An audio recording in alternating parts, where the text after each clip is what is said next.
I stood in that boardroom, 23 years old, while men in expensive suits stared at me like I was a ghost. The DNA results were clear. I was the heir to a billion-dollar empire. And the man who abandoned my mother? He never saw this coming. Neither did I. Before we dive into this incredible true story, hit that like button and subscribe, because what you're about to hear will restore your faith that karma always finds a way. Now let me take you back to where it all began, to a love story that should have been beautiful but ended in heartbreak, and to a journey that proves sometimes the universe has a plan we can't even imagine. My name is Deshaun, and for 22 years of my life, I thought I knew exactly who I was. I was the son of Lorraine Parker, the strongest woman I've ever known, a nurse practitioner who worked herself to exhaustion to give me everything she never had, a mother who kissed my forehead every night and told me I could be anything I wanted to be. What I didn't know was that my existence started with a betrayal so deep, so cruel, that my mother carried that pain in silence until the day she died. It was 1998 when my mother met Jonathan Whitmore. She was 25, working the night shift at Boston General Hospital, her scrubs always perfectly pressed despite the chaos of the emergency room. He was 32, a rising executive at a pharmaceutical company, there for a charity gala the hospital was hosting. My mother told me this story from her hospital bed, her voice weak but her memory crystal clear, like she'd replayed these moments 1,000 times in her mind. She said he was different that night. Charming, yes, but also genuinely interested in her work, her dreams, her thoughts on everything from healthcare reform to her favorite books. He didn't treat her like the help. He treated her like she mattered. For a woman who'd spent her whole life being overlooked, being invisible in rooms full of wealthy people who barely acknowledged her existence, Jonathan's attention felt like sunlight after years of cold. Their romance burned bright and fast. 6 months of secret dinners, late-night phone calls, stolen weekends at bed and breakfasts, far enough from Boston that no one would recognize him. And that should have been my mother's first clue. She never met his family, never went to his apartment, never appeared on his arm at any public event. He said he wanted to keep their relationship private, sacred, away from the pressures of his corporate world. She believed him because she wanted to, because she loved him. When my mother discovered she was pregnant, she was terrified but also hopeful. She imagined telling Jonathan, imagined his face lighting up, imagined them building a life together. She practiced the words for 3 days before she finally called him, asked him to meet her at their usual cafe. I can only imagine what her heart felt like, beating so hard she could barely breathe, as she told him she was carrying his child. My mother said his face went blank, not angry, not sad, just blank, like someone had wiped away every emotion he'd ever felt. Then he said the words that would echo in her mind for the rest of her life. This can't happen. Not now. Not with you. Not with you. 3 words that contained every ugly truth their relationship had been built on. She wasn't the right kind of woman. She didn't come from the right family. Her skin was the wrong color for the Whitmore family legacy. All those whispered promises, all that tenderness, all those nights when he held her and made her believe she was loved, it all crumbled in an instant. He reached into his jacket and pulled out his checkbook right there at the cafe table. $10,000. He wrote it quickly, like he'd already calculated what her silence was worth, what ending the problem would cost. He slid it across the table and said, "Handle it. I have a future to protect, and you're not part of it." My mother sat there 6 weeks pregnant, staring at a check that was more money than she'd ever seen in one place, and felt something inside her break. Not just her heart, her faith in people, her belief that love could cross any boundary. But even in that moment, even with tears streaming down her face and her hands shaking, she made a decision that would define the rest of her life. She picked up that check, looked Jonathan Whitmore in the eyes and said, "I will never cash this, and I will never tell you about this child again. But you will regret this moment for the rest of your life." Then she walked out. She never saw him again. Within a week, his phone was disconnected.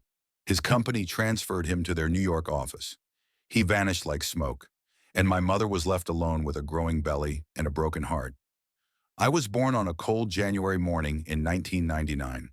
My mother had no family, no support, just a small apartment in a rough neighborhood and a determination made of steel. She worked double shifts, picked up every extra hour she could, survived on 4 hours of sleep and coffee that had gone cold hours ago. She'd come home exhausted, her feet aching, her eyes burning, and she'd still read to me every night, still help me with my homework, still tell me I was brilliant, destined for greatness, capable of anything. I never knew we were poor because she never let me feel poor. Our apartment was small, but it was clean and filled with books. Our meals were simple, but they were made with love. My clothes came from thrift stores, but they were always neat, and she never, not once, spoke badly about my father. When I asked about him as a child, she simply said, "He wasn't ready to be a father, baby. But that's okay. I'm ready enough for both of us." I grew up watching my mother sacrifice everything for me. She put herself through advanced nursing programs while working full-time, studying while I slept, taking exams on her days off. She became a nurse practitioner, earned more money, moved us to a better neighborhood. She saved every penny she could from my college fund, and she taught me values that no amount of money could buy: integrity, hard work, compassion, dignity. I excelled in school because failure would have dishonored her sacrifice. I got a full scholarship to Boston University, majored in business and finance, graduated with honors. I got a good job at an investment firm. I was building a life, a good life, and I thought I was doing it all on my own merit. I had no idea that my DNA connected me to one of the wealthiest families in New England. Then, 2 years ago, everything changed. My mother was diagnosed with stage 4 pancreatic cancer. The disease that had claimed so many of her patients now came for her, aggressive and merciless. I spent every moment I could by her bedside, holding her hand, trying to give back even a fraction of the love she'd poured into me my entire life. 3 days before she died, her mind still sharp despite the morphine, she asked me to bring her the old shoebox from the top of her closet. I'd seen that box my whole life, never been allowed to touch it. I brought it to her, and with trembling hands she opened it. Inside was a photograph of a handsome white man in an expensive suit, a faded newspaper clipping about some corporate promotion, and a yellowed check for $10,000, never cashed, dated October 1998. "Your father," she whispered, pointing at the photo. "Jonathan Whitmore. I need you to know the truth before I go." And there in that sterile hospital room, with machines beeping and nurses checking vitals every 20 minutes, she told me everything. The whole story spilled out like a wound that had been festering for 23 years, and I listened with my heart breaking and my hands clenched into fists. When she finished, tears streaming down her sunken cheeks, she took my hand. "I never wanted his money, baby.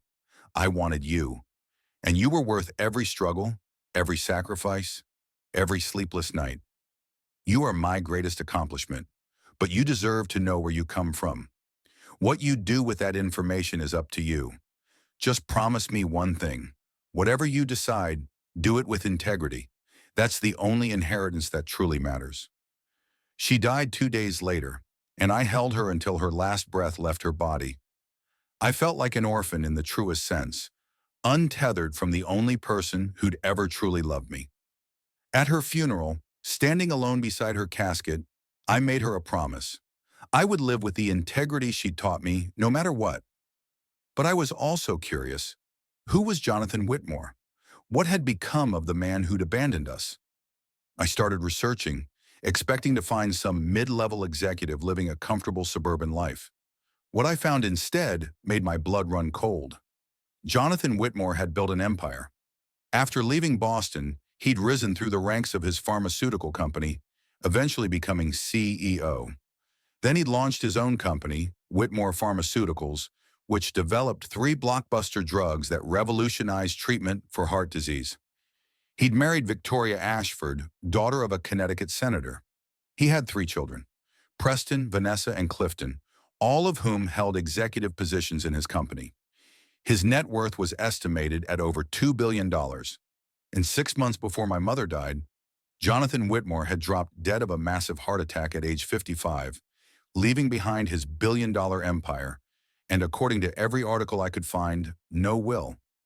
I sat in my small apartment, staring at my laptop screen, feeling like the universe had just played the cruelest joke imaginable.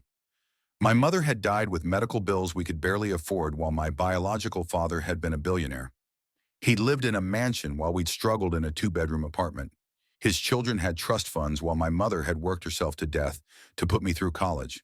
The rage I felt was unlike anything I'd ever experienced, but beneath the rage was something else.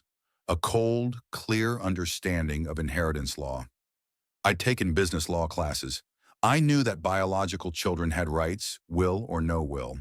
DNA could prove paternity. The question wasn't whether I could make a claim. The question was whether I should. I thought about my mother's words, integrity. That's the only inheritance that truly matters. But I also thought about justice, about karma, about a man who'd thrown money at a problem and walked away, never once wondering about the child he'd created, never losing a single night of sleep over the woman he'd abandoned. I made a decision. I took a small portion of my mother's life insurance money and hired a lawyer. The legal process was cold and clinical. DNA comparison using Jonathan's medical records, depositions, document after document proving my mother's relationship with him, the timeline, everything. The Whitmore family fought it viciously. Their lawyers called my mother every terrible name you can imagine. They called me a con artist, a scammer, someone trying to steal from a grieving family. But the DNA doesn't lie. 99.9% match. Jonathan Whitmore was my biological father, and Massachusetts law was clear. I was entitled to inherit as his child, regardless of whether he'd ever acknowledge me. The estate hearing was scheduled for a Tuesday morning in September. I wore my best suit, the one I'd bought for job interviews, and walked into a boardroom filled with people who looked at me like I was something they'd scraped off their expensive shoes. Victoria Whitmore, elegant in her grief and her pearls, stared at me with pure hatred. Preston, the oldest son at 30, sat with his arms crossed and his jaw clenched. Vanessa, 28, wouldn't even look at me. Clifton, 25 and only 2 years older than me, kept shaking his head like he could make me disappear through sheer disbelief. The judge reviewed the DNA results, confirmed their validity, declared that I was, legally and biologically, Jonathan Whitmore's son and heir. The room went silent. You could have heard a pin drop on that expensive carpet. Then Victoria spoke, her voice shaking with rage. This is a travesty. My husband would never. He was a good man, a family man. This woman, this nurse, she probably trapped him. Probably. Stop! My voice cut through her tirade, and everyone turned to look at me. I reached into my briefcase and pulled out that old yellow check. I held it up so everyone could see. This is what your husband gave my mother when she told him she was pregnant with me. $10,000 to handle it, to make the problem go away. She never cashed it. She kept it for 23 years as a reminder of what kind of man he really was. She raised me alone, worked herself to exhaustion, and never asked him for a single penny. She died 2 years ago with medical bills she could barely pay while he was living in a mansion worth more than she'd earned in 10 lifetimes. I placed the check on the conference table. I'm not here to destroy anyone's memory of Jonathan Whitmore. Maybe he was a good father to you. Maybe he was a good husband. But to my mother, he was a coward. And I'm here because she taught me to stand in truth, no matter how uncomfortable it makes people. The room was silent again, but it was a different kind of silence. Preston's arms had uncrossed. Vanessa was staring at the check. Even the lawyers looked uncomfortable. Then the judge dropped another bombshell. During the estate investigation, they discovered something the family didn't know. Jonathan had hired a private investigator to keep tabs on me for years. There were reports dating back to my 10th birthday, photos of me at school events, copies of my report cards, articles about my college scholarship. He'd been watching me grow up from a distance, never having the courage to make contact, never overcoming whatever shame or fear kept him away. The twist hit everyone in that room like a freight train, but it hit me hardest of all. He'd known, he'd watched me, and he'd still done nothing. But then the lawyer revealed one final detail. 3 years ago, Jonathan had drafted a will that included me. It was never finalized, never signed, but it existed. In it, he acknowledged me as his son and left me an equal share of his estate. The lawyer who drafted it testified that Jonathan had seemed deeply conflicted, talking about regrets and mistakes he could never fix. He died before finding the courage to sign it, before making things right. But the intent was there, documented, witnessed. The court ruled in my favor. As Jonathan's biological son, I was entitled to an equal share alongside his three other children. The empire would be divided four ways, not three. My share came to approximately $500 million. $500 million. The number was so absurd, so incomprehensible, that I felt nothing at first, just numbness. Then I thought about my mother, working night shifts, her feet swollen, her back aching, falling asleep in her scrubs because she was too tired to change. I thought about her reading to me by lamplight in our tiny apartment. I thought about her dying in a hospital bed, apologizing for not leaving me more. Preston tried to buy me out immediately, offering me a cash settlement to walk away and sign away my board seat. I refused. I took my place as a shareholder and board member of Whitmore Pharmaceuticals. I learned every aspect of the business my father had built, and I used my position to change things. I discovered that the company had been pricing life-saving medications far beyond what most people could afford. I pushed for reduced pricing on essential drugs. I established a foundation in my mother's name, the Lorraine Parker Foundation, dedicated to providing scholarships for children of single mothers, funding nursing programs, and cancer research. I poured millions into it. I still live modestly. A nice apartment, nothing extravagant. I drive a reliable car. I invest wisely and give generously. The Whitmore siblings slowly, grudgingly, came to accept my presence. Clifton even apologized eventually, admitting that learning about me had forced him to see his father as a flawed human being rather than a hero. We're not close, but we're civil. But the real twist, the one that changed everything I thought I knew about this story, came a year after the settlement. I received a letter from an attorney representing someone who'd worked as Jonathan's personal assistant for 15 years. Inside was a sealed envelope, addressed to me in handwriting I didn't recognize. The letter was from Jonathan, written 2 weeks before he died. In it, he confessed everything: the cowardice of his youth, the racism and classism of his family that he'd been too weak to stand against, the regret that ate at him every single day.